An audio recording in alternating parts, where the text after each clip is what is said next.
Oh, lagi. Nang salamat kasi na nang kuan isa sa kanang na ko yung lima ka question regarding sa public safety and security sa ang barangay. So ako ang sugdan para kuan. Oh, sir, what is the general peace and order situation sa barangay, sir? Like,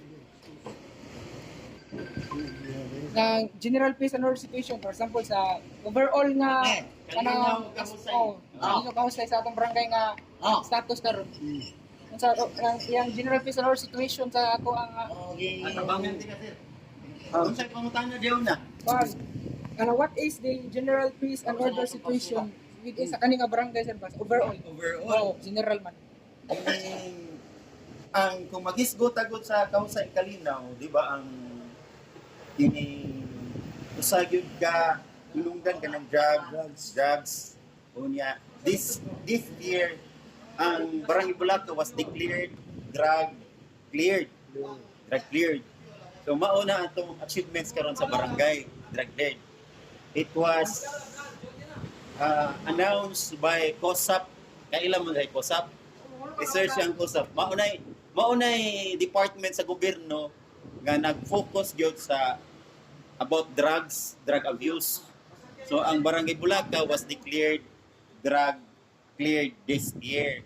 Tungod sa atong paningkamot ang kanagong Barangay Anti-Drug Abuse Council daghan na siya stakeholders, apil kay ang kanang educators, ang eskwelahan. Karon apil ang UC, unya LM o high school. So mao na siya. So during Barangay Anti-Drug Council meeting, represented yun na siya. Apil sa nga business sector, ang PNP, ang PDEA, basta daghang halos stakeholders sa government, apil sa dang DOJ. So mauna sila ang nanikamot yun.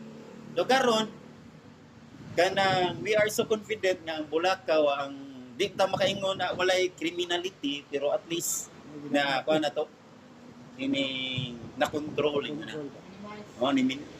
control na ko siya. In fact, ang tanang diri na drug list o watch list sa PDEA o PNP kay we are nang monitored mauna nga gamay na gyud kriminalidad ang Bulacau monitored o.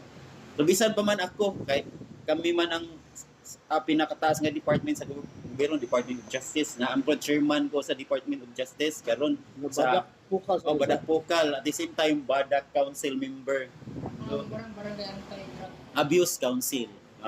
Mao na siya.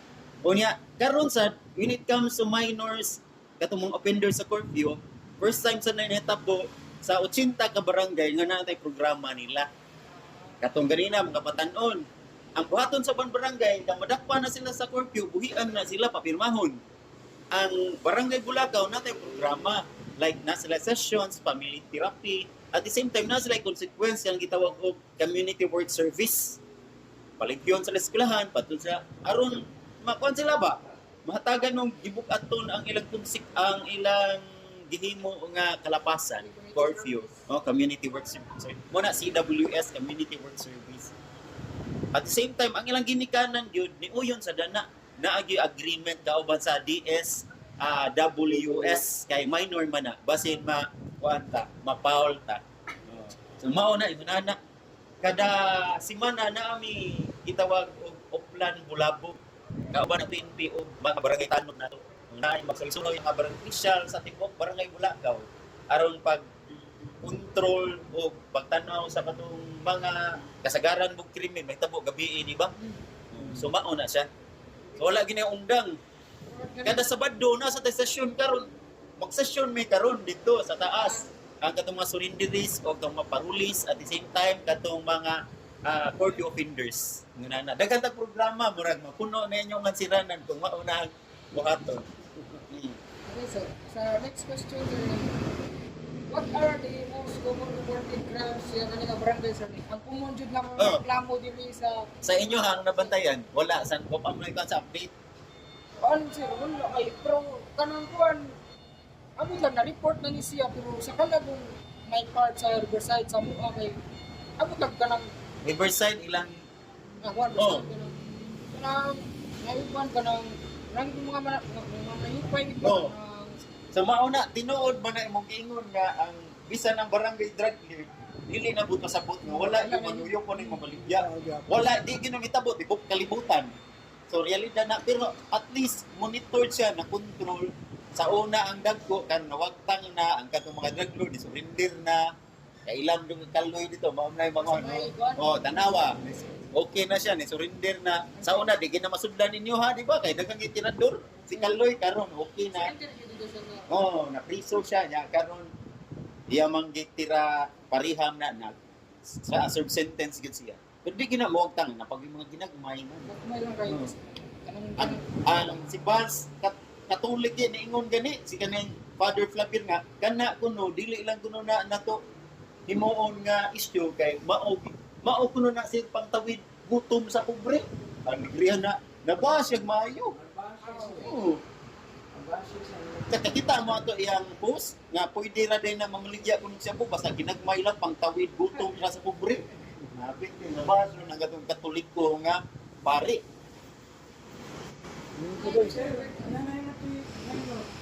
Nanay mo andol ka mga babae. Okay, sir. So, next, lima lang sa question.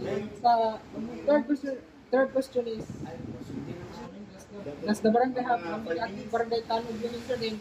Ang kaning barangay tanod yun sa may mga specific roles or responsibilities nga inyong duty, inyong trabaho sa asay barangay tanod nga may yung barangay tanod yun. Yun sa kami sa Sadya, sa eskwelahan.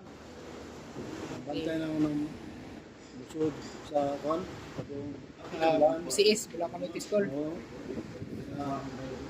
Mag-roving sa may, mobile patrol, roving. Para mga tanan mo ang Traffic management, roving. roving. Ya, implement mo ang curfew. Kana. Ya, kanang mga klase mga kawat ba? Ginagmay. Gusto yung kawat ko? Lakaw? Kanang cases sa kanang ragwan sa kawat. Okay, sir. Sir, next question is, if makatubag ko lang sa tanong ko sir, what disaster preparedness measure are in place kanang part ba mo sample kanang nay magbagyo baha kanang sa may yung Oo, Barton. Ang rule mo, kuhan. First responder yun. First responder. Kami una kami mo, kuhan. Kami may tawagan sa kapitan. May padto ning kuhan na, labi na. Dapat sa sapa. Going sa mga level sa tubig, sa kawa, Saka na ba? may landslide dito po, makulap. May nga tumbang balay, may landslide.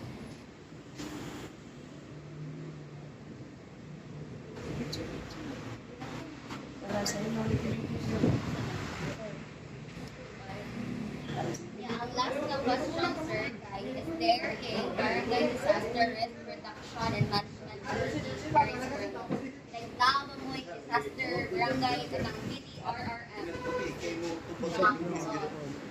barangay disaster Or organization na ako.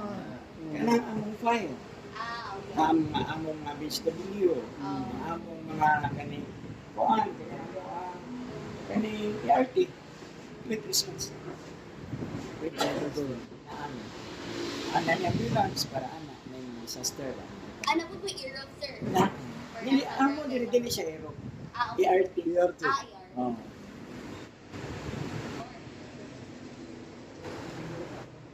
salamat kay sir sa Alright, sir. Thank Juan, you. Thank you.